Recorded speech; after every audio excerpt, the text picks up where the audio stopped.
Alright, so my car came with fogs, but no fog light switch. So this is what I did. This fucking door beeping. Well, we don't use cruise control, right? So what I did was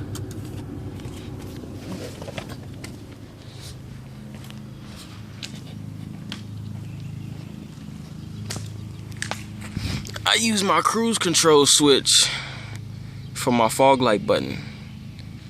Hit the button real quick.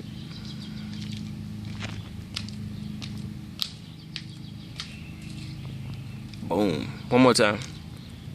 Get the people what they want. Hey. Figured that out thanks to Jeremy. Put up some stuff for me earlier, helped me figure it out. But yeah, if it's anybody else who looking to do that, let me know.